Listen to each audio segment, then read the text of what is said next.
Welcome back. Today we are talking about the very thin, very dramatic line between helping your child and accidentally becoming their unpaid emotional support helicopter. First, we will define helping as support that builds skill, not support that deletes struggle from existence. Second, we will look at rescuing. The moment a parent saves the day so fast, the child learns, beautifully, that panic is a delivery app. Third, we will be honest about why parents do it. Love, fear, tiredness, guilt, and the deep spiritual desire to avoid a 23-minute shoelace meltdown. Fourth, we will talk about stepping back without becoming that parent who says, "Good luck with taxes," to a 7-year-old. And fifth, you will get a simple test you can use in the moment before you accidentally join your child's group project as Chief Operating Officer. Helping means the child still owns the problem, but they are not alone with it. You are beside them, not replacing them. You guide, break the task down, ask a better question, or model one step. The important part is this: the child still has to participate. For example, your child cannot find their school shoes. Helping sounds like, "Let's think where you last wore them. Check the hallway first, then your room." Rescuing sounds like, "Move aside, detective parent is here," and somehow you are crawling under furniture like this is a crime scene documentary. The goal is not just to solve today's shoe problem. The goal is to teach tomorrow's brain how to search, pause, remember, and try. Helping is slower in the moment, but it pays rent later. Rescuing is when the parent takes over so completely that the child escapes the discomfort and also escapes the learning. It feels loving because the problem disappears, but sometimes the lesson becomes, when I struggle, someone else will erase it for me. A classic example is homework. The child is stuck, the parent explains, then explains again. Then, because bedtime is approaching and everyone has lost the will to live, the parent basically completes the worksheet with inspirational whispering. Congratulations, the homework is done. The child's confidence, however, has quietly left the group chat. When rescue happens too often, children may start believing they cannot handle difficulty, not because they are weak, but because the adults keep arriving before the child discovers their own strength. If this is useful, subscribe for more practical parenting breakdowns that do not require becoming a perfect parent, because honestly, nobody has the budget for that fantasy.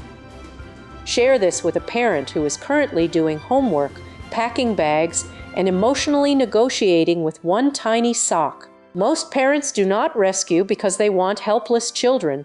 They rescue because they love their children, hate seeing them upset, and also occasionally need to leave the house before the next calendar year. A child's frustration can feel like an emergency siren inside the parent's nervous system. The child says, "I cannot do it," and suddenly the parent's brain opens a rescue command center with flashing lights and 3 backup plans. Guilt also plays a role. If a parent has been busy, distracted, or impatient earlier, rescuing can feel like a quick way to repair the relationship. But quick repair is not always deep repair. Sometimes the better repair is calm presence, not full takeover. And then there is efficiency. Adults can usually do the task faster. Of course they can. Adults can also cut a sandwich faster, pack a bag faster, and find socks faster, because apparently adulthood is mostly sock logistics. But faster is not always better when the goal is growth. A useful way to think about this is a support ladder. At the bottom, the child tries alone. Then you offer a hint. Then you ask a guiding question. Then you model one step. Only after that do you physically help.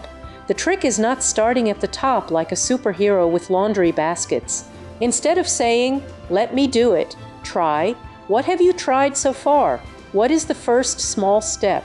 Do you want a hint, or do you want to try once more?"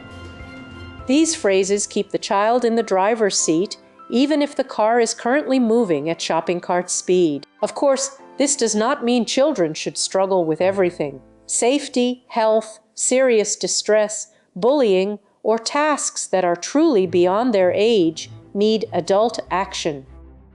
We are not building resilience by watching a child drown emotionally and calling it character development. Sometimes the strongest parenting move is a calm pause. Let the child wrestle with the zipper, the puzzle, the apology, or the first sentence of the homework, not forever. Just long enough for their brain to realize, maybe I can try. Here is the simple test. Am I helping my child build a skill, or am I mainly trying to remove discomfort? If the answer is skill, you are probably helping. If the answer is, I just need the crying, whining, arguing, or dramatic floor performance to end, you may be rescuing. Another test is, what would I want my child to do next time when I am not here? If your action today makes that future action more likely, it is help. If your action today makes your presence required again, it is probably rescue wearing a nice cardigan. A good rule is give the smallest help that keeps the child moving. Not the biggest help that ends the problem. One hint, one question, one example, one calm reminder. Basically, be the training wheels, not the entire bicycle. Over time, helping teaches. I can try hard things with support. Rescuing teaches. Hard things mean someone else takes over. One creates confidence.